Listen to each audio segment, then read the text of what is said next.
Thank you.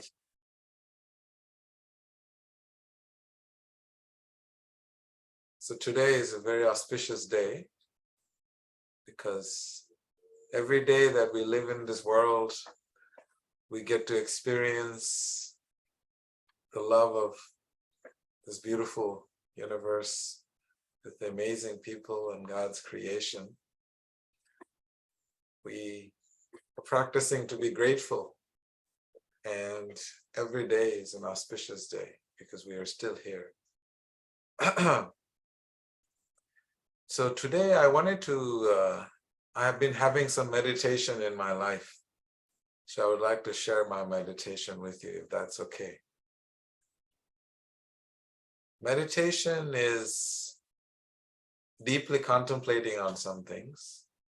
And my contemplation this week has been a lot about death. It's interesting, right? Why am I contemplating on death?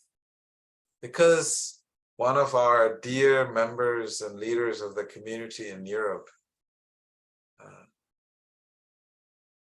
Kamala Devi, is wrapping her adventures in this material world and planning and heading towards permanent spiritual adventures. So I've been spending some time messaging her and speaking with her and trying to help her to understand how the journey that she's on is the most beautiful part. And then I also had a beautiful time messaging back and forth with Esther regarding one of her teachers. And Lonnie knows him. His name is Francis. He's also gradually wrapping up his engagement with the material world and getting more internal with his spiritual practice and getting more connected and deeply rooted in his heart so he can prepare himself. So this is why my mind has been contemplating and meditating. And the findings of my meditation is this, that the most beautiful part of life is birth and death. With every breath that we take in, we are living. With every breath that goes out, we're dying. And the thing is that we are neither being born and we're neither dying. We are experiencing a very unique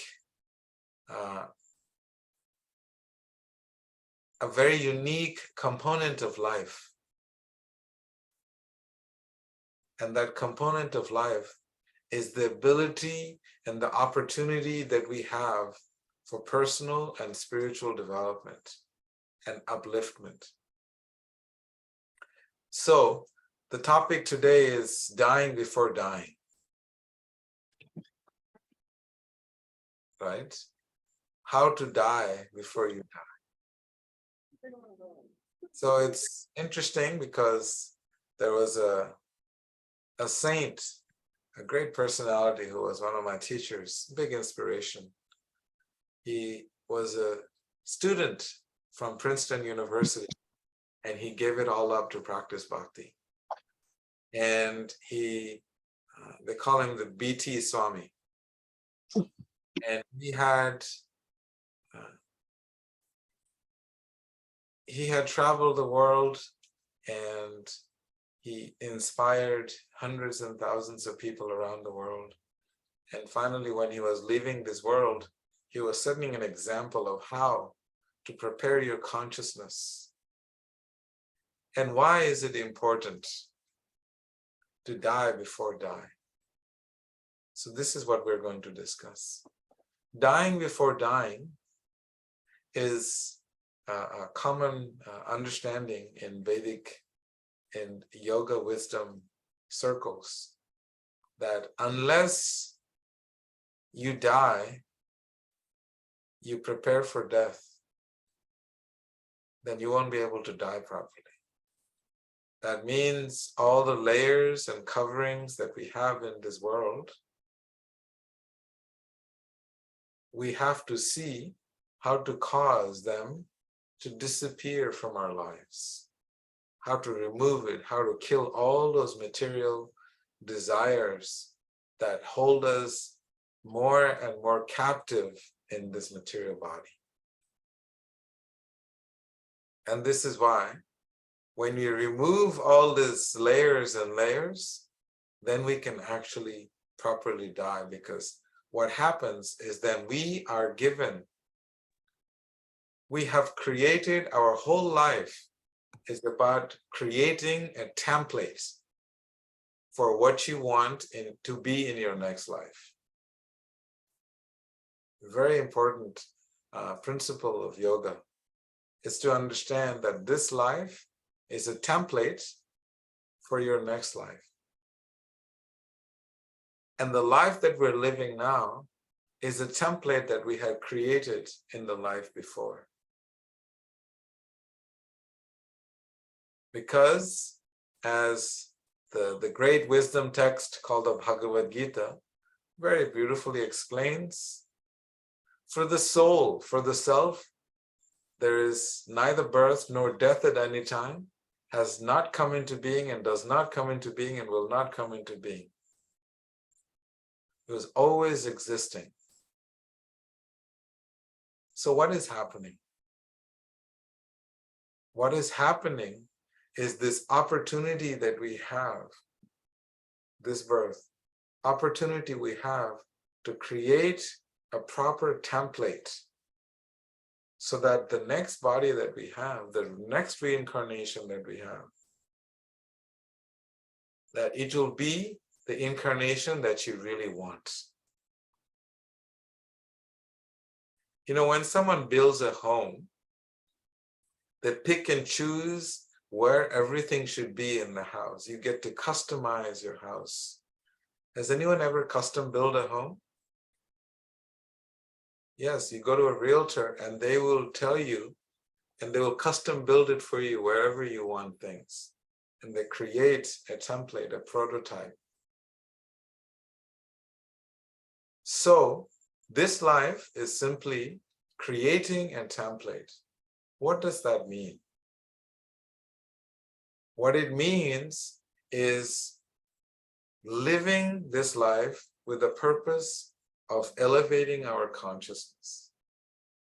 Life means elevating our consciousness so that at the end of life, that beautiful template that you have created for this life,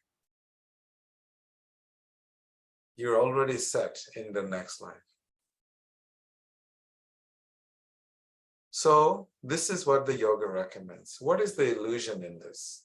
The illusion in this is that we think that this is the only life that we have. If you think that you only have $10 in your bank, then you will want to hold on to this $10 as though your life depends on it. And you will do everything to save, preserve, and fight for those $10.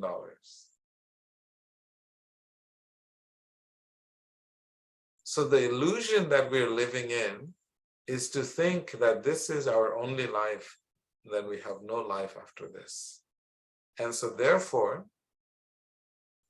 we try to accumulate as much material possession as possible, as many friends, as many acquisitions, as many recognitions as possible in this life, because we know that there's nothing more.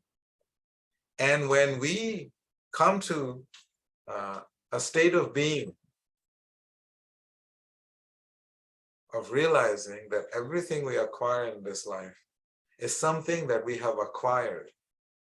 That's why it's called acquisitions. We did not come with it.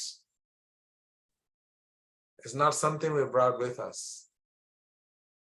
And those things that we have accumulated is not something that can be taken with us. That means all relationships in this world, if they're material relationships, they do not go with us. They stay here. All material possessions, they stay here. Your name, fame, recognition, everything stays here because you have acquired it here. Those qualities, those acquisitions, they remain here because it belongs to this place. It does not belong to the next place. So if you create a template that is a beautiful template of high upgraded spiritual consciousness, then that gives you a beautiful new reincarnation. And none of the things that you have acquired here is going to apply to that place. The food that you eat here may not taste the same, may not last very long when they go on the moon mission. They have different kind of food. Similarly, when we leave this world, we get a completely new body. And that body will be based on your consciousness. What is it that you carry in your life? Now, why we're talking about consciousness, it's so important. Because consciousness is what carries the soul, carries you to the next body. Mind, intelligence, and false ego is what carries the soul to the next body. So to the degree that we are attached in this material world to material things, to material possessions, to that degree, when we are about to leave this world, the difficulties will remain. And to that degree, we detach ourselves from material entanglement and focus on our true essential spiritual self.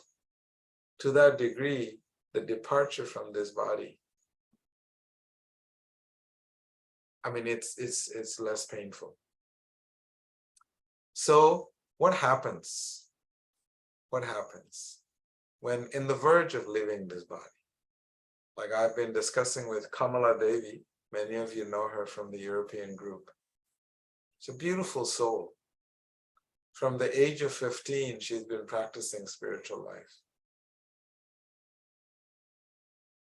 So Kamala Devi, this beautiful soul, from the age of 15, she has dedicated her life to prepare her consciousness, to create a template so that when she goes into the next body, the next reincarnation, she will be gifted with a body of supremely high spiritual consciousness. And what does that body look like? That body looks like no birth, old age, disease, and death. How cool is that? Who doesn't want that? In this life, what happens? We are constantly holding on to the decisions that we have made, the right decisions, the wrong decisions. If it was a right decision, we pat ourselves in the back. And if it was a wrong decision, we beat ourselves down. And we hold on to these regrets. Why did I do that? Why did I marry that man? Why did I marry that woman? Why did I get that job? Why didn't I get that job? So this constant lingering emotions that holds us captive in this life till the very end is the decisions that we have made, the choices, the right and the wrong. And we hold on to the consequence of those decisions. So part of preparing, part of bhakti, part of loving is to love yourself, which means to give up and have closures in life. Everything in this world needs to be closed. If any attachments in this material world remains open,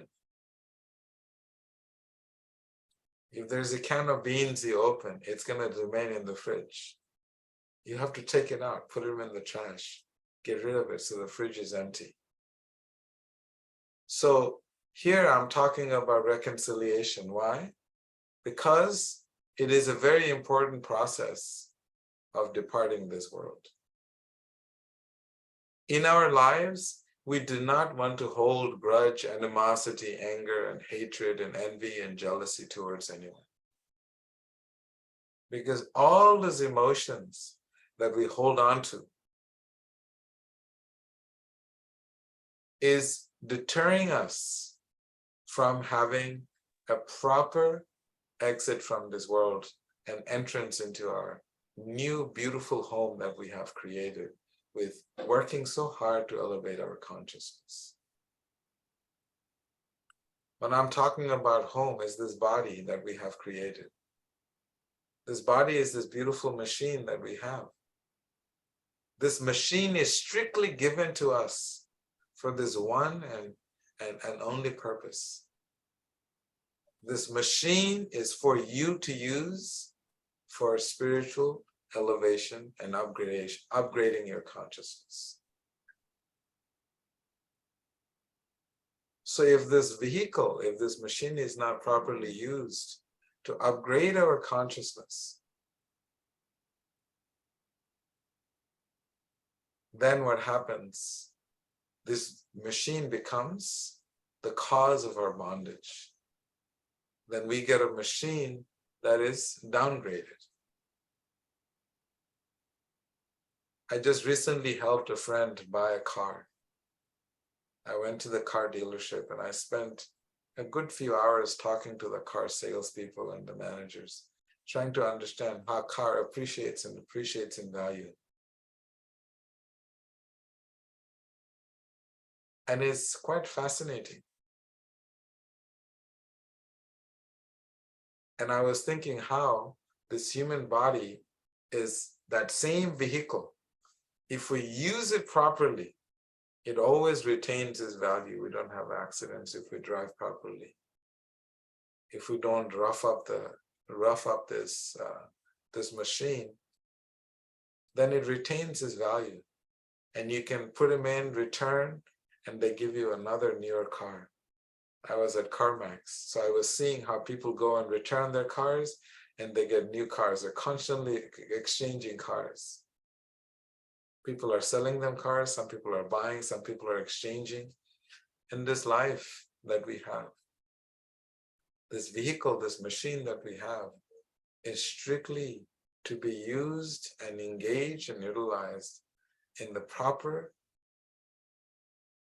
elevation of spiritual consciousness. So, the next point we're coming to is how this machine is transitory. It's not that you will have this machine forever. You don't keep a car forever. It doesn't matter how much money you put into it.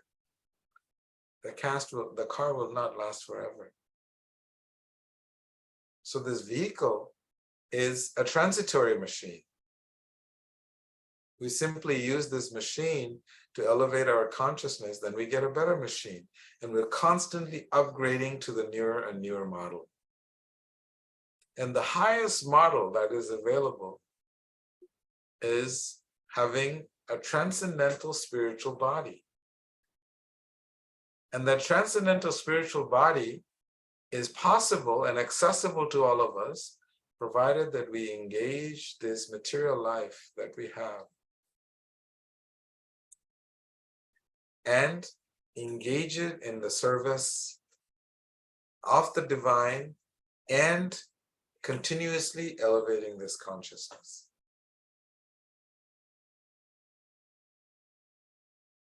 And this life is no longer stuck. You're no longer stuck in this machine and stuck with it and all the attachments that we have that is connected to it.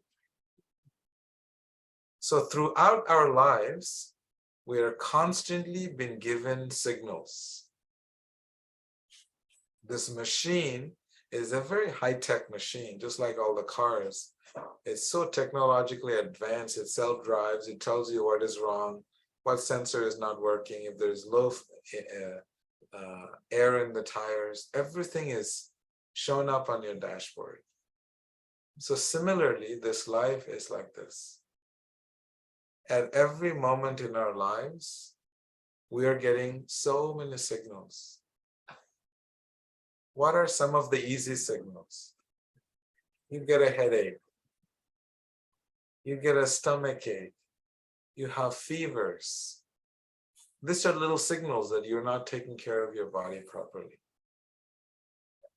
and making you reconnect with yourself.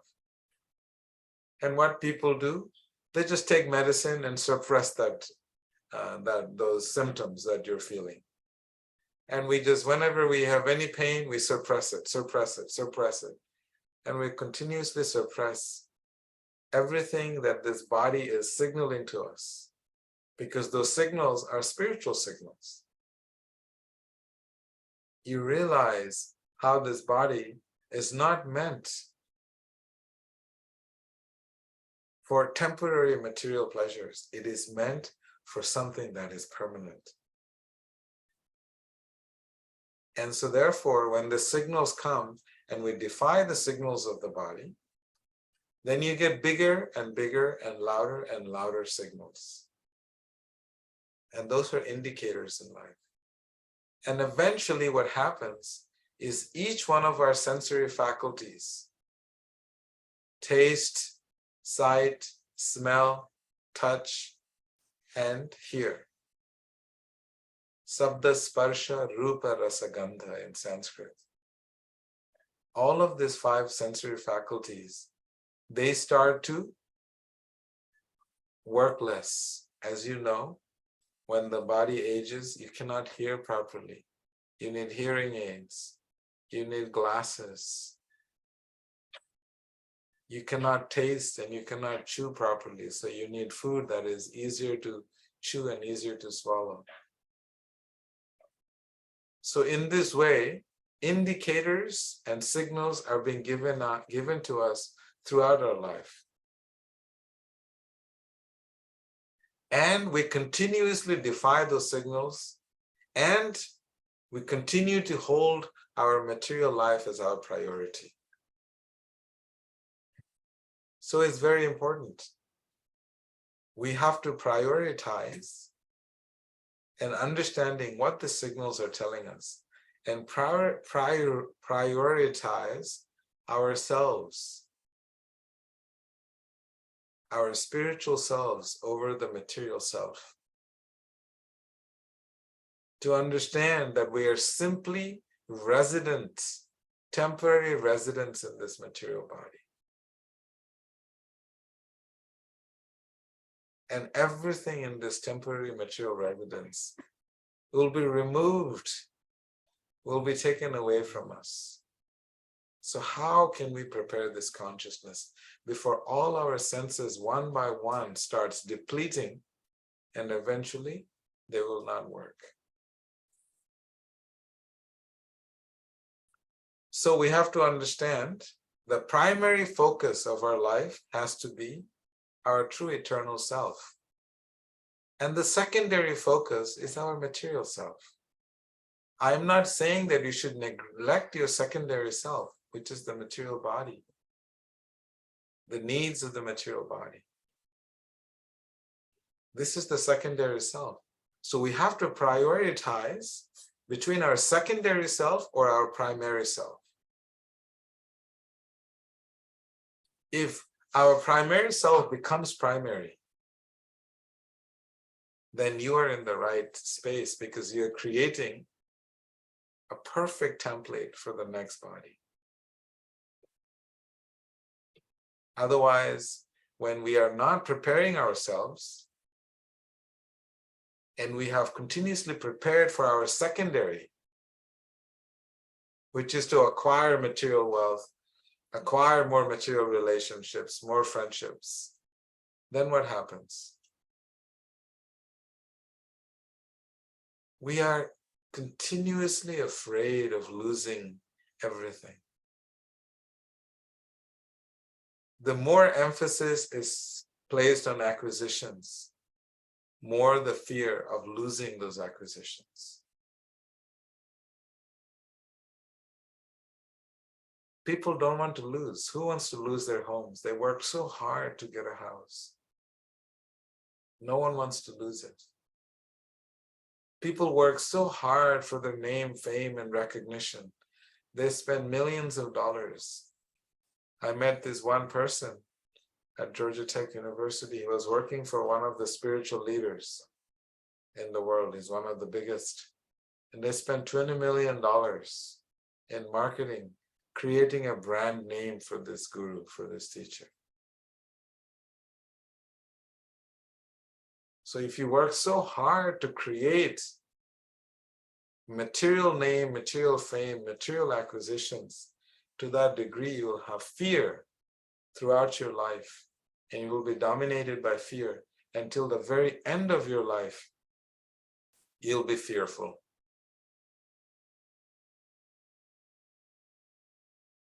So this is what I've been meditating on. And we have to see how to prepare this body and this mind so that when the soul leaves this body, the soul can live in absolute freedom. In the old ancient yoga tradition, what used to happen, there is a stage in our spiritual practice. It is called Nirjan Bhajan. Nirjan means without any people, without anyone. Bhajan means deep immersion into the self, in their divine connection. So what happens in that stage? When people realize the senses are depleting, then they spend all their time in connecting with their divine self and connecting with the divine supreme self so deeply that they do not give in to the demands of the senses, demands of the mind, demands of the eyes to see, to hear, to taste. They start to eliminate the demands of the mind and the senses. And when you remove all these desires, this is the real death. Death to everything that is holding you hostage and captive in this world. When you have death to anger, animosity, envy, jealousy, lust, all these qualities, then only can you die properly. So our life is to prepare for death. Life is a preparation for death in the yoga tradition. Why? Because all these vices that we carry, that have become our lives, anger has become our lives, loneliness have become our lives. All these emotions have become who we are. We have forgotten who we are. So only when all of these elements of our existence is eliminated, then we can actually die.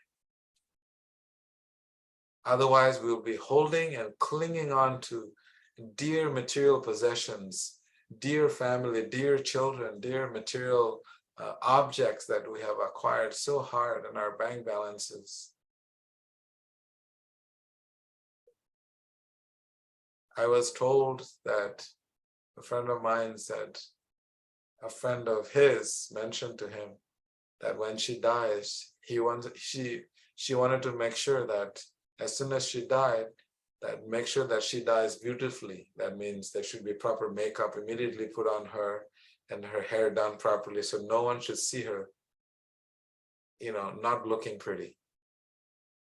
I thought it was so interesting how people prepare in this country for death by paying for a piece of land, paying for the stone, paying for the funeral, And it's a big, big, big multi-billion-dollar industry. What are they preparing for? They're preparing for the physical death of the body, but they're not preparing for the consciousness. That is the very nature of who we are. It is that consciousness that illuminates the body. If the consciousness is taken out of the body, that is when we say, he's gone or she is gone. I remember Diane texted me when her mother left, and she said, my mother is gone. And I was immediately thinking, no, your mother is not gone. She is right there, but yes, she's gone. What happened? She was there. Her body was still there on the bed. But the consciousness inside of her mother's body had departed. So this is what we're discussing today. The importance of preparing that consciousness. We don't want to live in a space of subconscious default actions in this world. We want to live a life that is conscious, where you're constantly aware of every action, thoughts, desires, and you're properly making the decisions based on your true spiritual nature. Our true spiritual nature is transcendental love. That is the nature of you. That is the nature of the consciousness. And as I was talking to Kamala, it made me realize how beautiful her journey was and is. Still, she's still with us. And she has been given 2.5 months. What a benediction, what a gift, what a great news that you are getting a notification. The signals are flashing really loud and clear, so you know exactly what to do. Most people do not get this kind of notifications when it's time to leave this world. You're walking or you're sleeping or you're sitting down and something happens, a stroke happens, we just check out like that. She's been given 2.5 months to prepare. Prepare what? Her consciousness. She has said goodbye to all her family and friends. And I was spending time with her to prepare her consciousness, that be done with all material attachments. And I asked her this question and I said, what is your pain threshold? How are you feeling? She said, I feel tremendous amount of pain because the cancer has spread throughout her body and it has entered her brains, where it's obstructing her optic nerves and she cannot see properly anymore. This is how the senses deplete. She cannot see properly, but guess what? Her consciousness is just incredible. She told me that when people, because she's the leader of the community there in Belgium, when people call her and they tell her their problems, when she listens to their problems, when she speaks with them, when she shares compassion and love with them, she feels no pain. The only time she feels pain is when she's not serving others. What a consciousness. What a consciousness. She has cultivated this from the age of 15. And that is why she has been given this special privilege to be notified 2.5 months. Who likes to be thrown out of their house? The sheriff comes in, puts a note and says, you need to leave the house right now. That's how it works in America, right? Eviction notices are given, But if you're not given an eviction notice, they just come and take your stuff out. It's not nice. You don't feel good because you never had any preparations. Your things are all over the place. But she's been given, what a great privilege she's been given, this time to prepare her consciousness. And so as I meditate on her, I was just thinking, and I was just writing some things. We have to really, really, really make sure that our consciousness is not poor. We cannot be in poor consciousness when you leave this world. We should be in rich consciousness. We should be in vibrant consciousness. Because this vibrancy, this clarity, and the purity of consciousness, if that is the template that we have in this life, when we leave this world, you're going to be perfectly situated in your next life. And this is what is recommended by the sages. They meditate and they leave this world whenever they want. They're not pushed by time. They're not controlled and subjugated by time. Their consciousness is so evolved, they leave when they want. This great saint and warrior named Bhishma Dev, you'll read about him in the wisdom texts. He waited. He waited for the right constellation of the stars. He waited for the perfect time.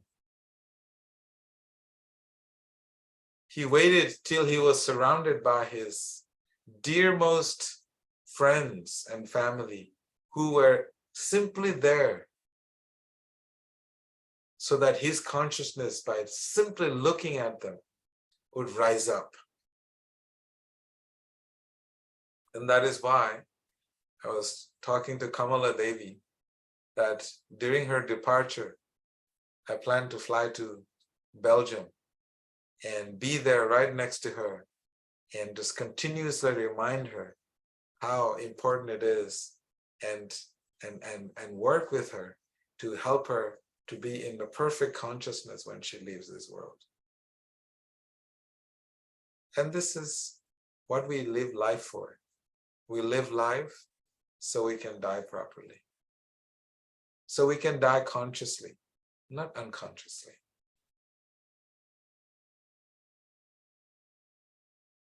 So this is my reflection for this week.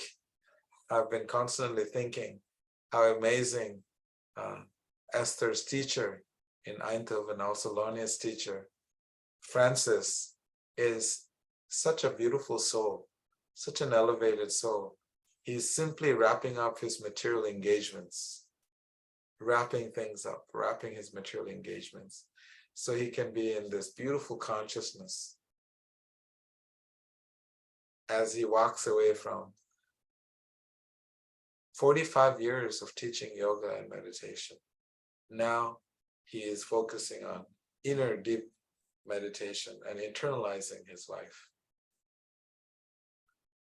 And then talking to Kamala. And then last week, we're spending time with Diane over the phone to help navigate her mother's journey to her next body. And it's such a beautiful thing. Death is the most beautiful thing because death and birth and death is two sides of the same coin. When this body is over, you get another one. So you get to pick and choose what kind of body you want. And that is what I find fascinating. Each and every one of us have been given this incredible opportunity to pick and choose what we want. Where do we want to go? Where do we want to be? And we have all this years left in this body to prepare for it Imagine you had a lifetime to design your home. You can design however way you want. You can make it as lavish as you want. You can make it as gorgeous and expensive, as delicate and detailed as you want. And that is that opportunity we have in this life. So my dear spiritual family, I appeal to you, please take this life to prepare a beautiful template and live a conscious life so that next one is even more beautiful than this one. And this is what we mean by constantly upgrading our consciousness. So thank you so much for listening to my rant. I was just meditating. This is like been my meditation.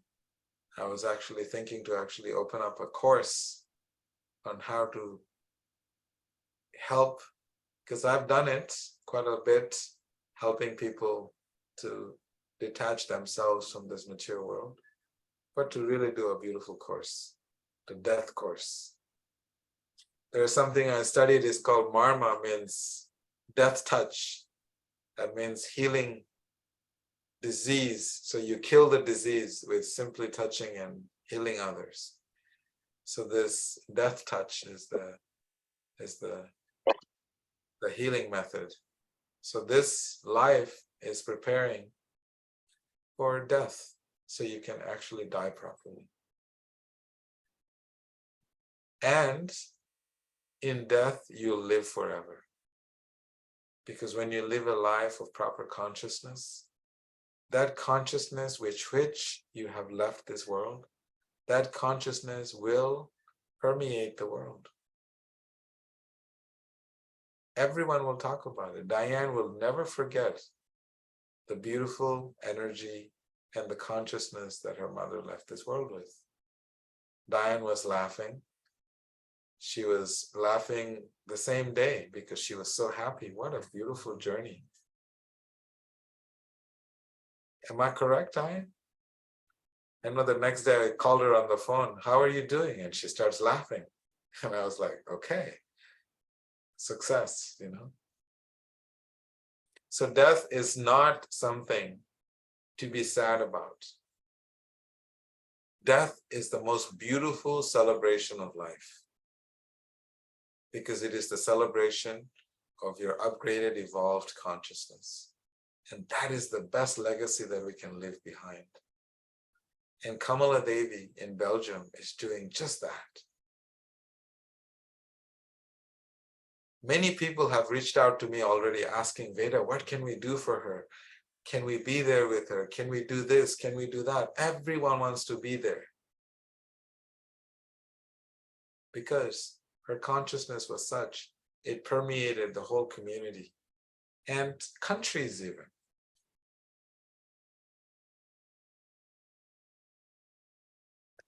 So thank you so much for giving me your mind and your heart to hear my reflections for this week.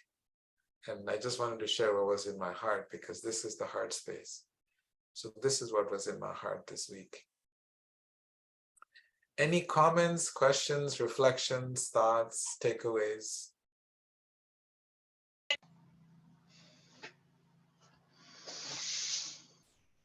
Yes, Hare Krishna. Thank you for the nice reflections, Prabhu, on a seemingly heavy topic, but it's good to think about. But my question is, it almost seems like a post-dated check for us to wait to have this this luxury come into our life at death. Can we build a life while we're here and also prepare our consciousness for the time that, you know, we make that transition? Beautiful question. Yes. So, beautiful question. So if we live a life of spiritual consciousness and we live a life consciously, That life is the greatest life. Unfortunate reality in this world is that we live a very subconscious and unconscious life. Because everything in this world is operated on default mode. We wake up in the morning, we grab our coffee, we sit on the table, check our phone, check our Instagram, Facebook. Everything is moving on autopilot. And that autopilot has been programmed in our subconscious mind. All actions and habits that we have acquired gets programmed and stored in our subconscious mind. So our subconscious mind becomes our default operational mind. When our subconscious becomes the functional reality of our lives, it becomes unconscious actions throughout our lives. And this is the story of all of us in this world. And so therefore, yoga is saying, no, do it consciously. Consciously means every action should have a purpose. A life that is lived on purpose, for a divine purpose. That is living the life here. And when you live that life here, imagine what happens in your next life. If you can live a divine, purposeful life in this one, next life is even greater. And so this is the purpose of preparing. Because if we can do it here, we can do it anywhere. And this is a beautiful golden opportunity we have. How to get back into our heart. How to climb down the dark path, the treacherous path from the mind to our hearts. And this is what bhakti is all about. How to bring light into this path so that we can truly enter our heart. So you do not have to wait. Unfortunately, the good news is there's no waiting needed. You can prepare right now, right this minute. We have taught everybody the heart space meditation. Yes, do it every day. Do it for hours. Do it nonstop. Get back into your heart. Because the Supreme Consciousness is sitting right next to your consciousness. And when that beautiful symbiotic relationship between your individual consciousness is connected to the Supreme Consciousness, that is yoga, that is transcendental love. That is where you really relish the deep bond between you and the divine.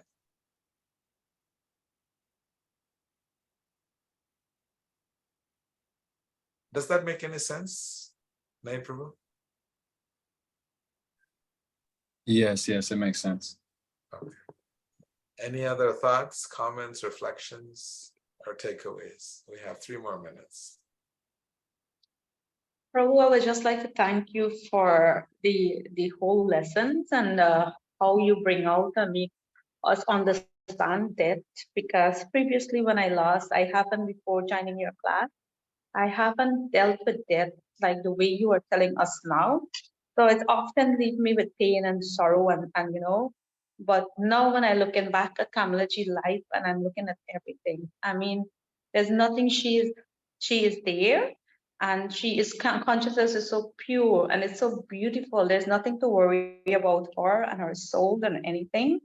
But the only thing I am like from the group of Belgium, we love her a lot and we appreciate her a lot. And we are all praying with her and want to be there with her as a group.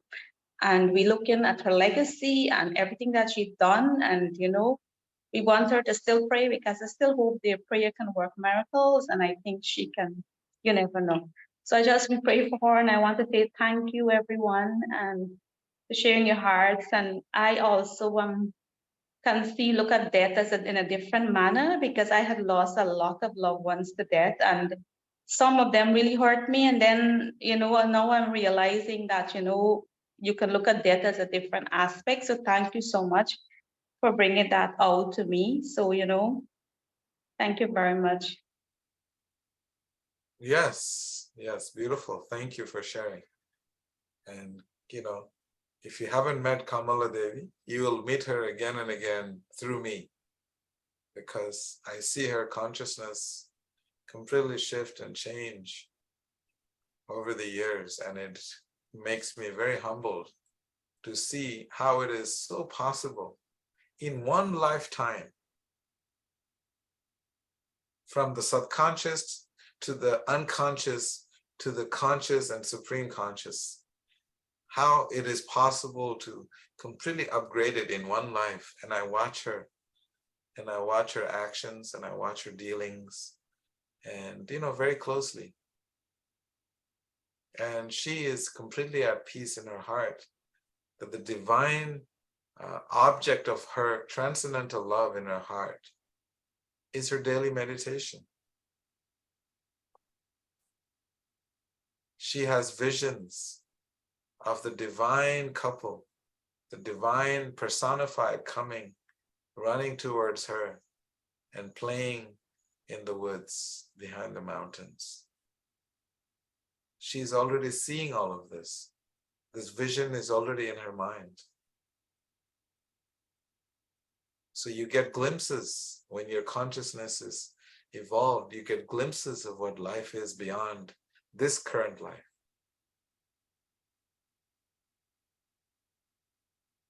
And everyone will have access to it, provided we cultivate life consciously, and we cultivate and nurture the pure transcendental love in our heart. And this is what bhakti is all about. Cultivation of love. Just cultivate. That is all we cultivate. No hatred, no anger, no animosity. We simply cultivate love.